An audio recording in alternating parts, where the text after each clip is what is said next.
But there is a third subtle deception. I'm just thinking about this wide gate. This is so epidemic in the Bible Belt, this wide gate of counterfeit conversion. And what I want to speak about for a moment now is church membership without the new birth.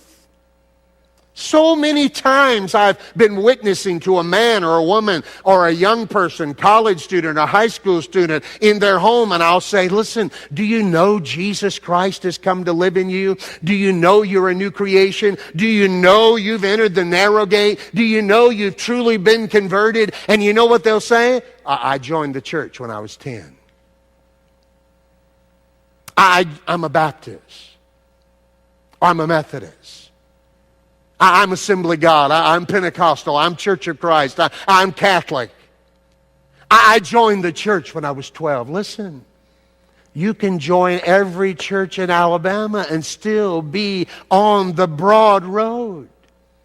Now, if you truly become a follower of Jesus, if you're converted to Jesus and you become a new creation in Him, you enter in through the narrow gate, then every genuine believer in Jesus ought to be a member of a Bible-preaching, Spirit-empowered church, where you can have fellowship with other followers of Jesus, where you can be under the preaching and the teaching of the sound Word of God, where you can have accountability with other brothers and sisters, where you can be equipped to do the work of the ministry. But friends, listen, church didn't die on the cross. Jesus died on the cross.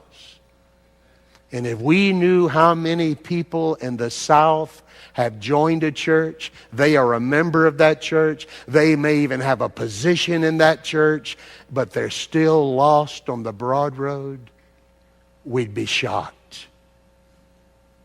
I'm thinking about a man named Pete. He came on a Monday afternoon. I was preaching all day Sunday in a church in Louisiana, and he was broken and shattered. He was crying out, I am lost in my sins, Brother Ed. And I had the joy to minister to him for quite a while. And he confessed that week that he entered through the narrow gate of authentic conversion. I saw him 11 years later, and he's giving ongoing evidence.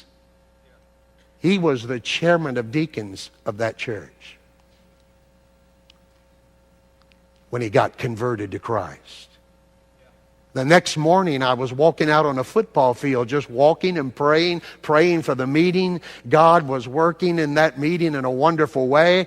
And the man who was the pastor of this church came running. He pulled his car up. He came running across the field. He walked up to me, and his name was Donald. I said, Pastor Donald, what's going on? Who is it? He said, it's me. He said, I was raised in a Baptist church. I have a Bible college degree. I have a degree from Southwestern Theological Seminary. But this morning, I entered through the narrow gate. You say, that's impossible, Brother Ed. Oh, did you hear Jesus? Many will say, did we not prophesy, declare messages in your name? So many have joined a church, but they've never been born from above. They've never come to Jesus on His conditions. They've never entered through at the narrow gate.